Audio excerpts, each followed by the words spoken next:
Top quality और consistent performance के लिए सिर्फ सिल्वर पंप नाम याद रखना। બનાસકાંઠામાં સામે આવ્યો દીકરીની હત્યાનો કિસ્સો। થરાદમાં પિતાએ જ પુત્રીની હત્યા કરી હોવાનો આરોપ। લિવ-ઇનમાં રહેતી પુત્રીને દૂધમાં ઊંઘની ગોળીઓ આપી। યુવતીના પ્રેમીએ અરજી કર્યા બાદ પોલીસ તપાસમાં ઘટસ્ફોટ। યુવતીએ બચાવી લેવાના કરેલા મેસેજની ચેટ પણ સામે આવી। યુવતીએ મેસેજમાં લખ્યું, મને મારી નાખશે।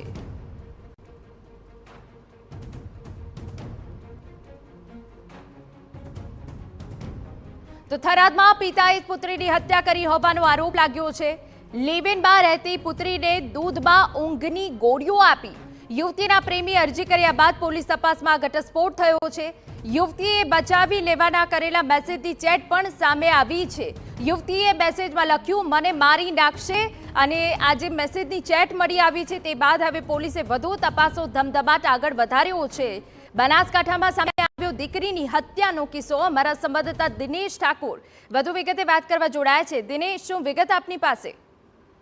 બનાસકાંઠા જિલ્લાના થરાદ તાલુકાના દાંતિયા ગામની ઘટના છે કે થોડા દિવસો પહેલા એક યુવતી હરેશ નામના વડગામનો યુવક છે, તેના સાથે પ્રેમ થયો હતો। પ્રેમ બાદ બંને લગ્ન રહેતા હતા। તેના બાદ આ પ્રેમ સંબંધ છે યુવતીના પિતા જે યુવતી છે ચંદ્રિકા નામની ચૌધરી, એના પિતાને પસંદ ન હતું। તેના કારણે તેમને પોલીસમાં ફરિયાદ કરીને પરત લાવ્યા બાદ યુવતીને મારી નાખવાનું કાવતરું ઘડવામાં આવ્યું હતું। યુવતીને ખબર પડી જતા તેના પ્રેમીને મેસેજ કરીને કીધું હતું, મને અહીંથી લઈ જાય નહીં તો મારી હત્યા કરી દેવામાં આવશે। અને તેના બાદ તે યુવતીનું મોત થયું હતું। મોત થયા બાદ રાતોરાત તેને જે અંતિમ વિધિ કરી દેવામાં આવી હતી। ત્યાંથી હરેશ ચૌધરી જે પ્રેમી હતો તેને શંકા ગઈ હતી કે હત્યા કરવામાં આવી છે। તેને કોર્ટનો સહારો લીધો તો કોર્ટનો સહારો લીધા બાદ યુવતીના પિતા અને એના અંકલ જે કાકા છે તેમના સામે પોલીસ ફરિયાદ નોંધણી છે। પોલીસે તપાસ હાથ ધરવામાં આવી છે કે કઈ રીતે યુવતીનું મોત થયું છે। ને યુવતીના મોત સમયે કોઈ પીએમ પણ કરવામાં આવ્યું નતું। રાતોરાત અગ્નિદાહ કરી દેવાનો આરોપ લગાવ્યો છે। આરોપમાં પિતા ઉપર જ આરોપ લાગ્યો છે કે પોતાની દીકરીની હત્યા કરી દીધી।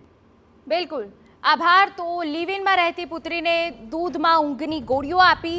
જો કે હવે પોલીસે વધુ તપાસો ધમધમાટ આગળ વધાર્યો છે।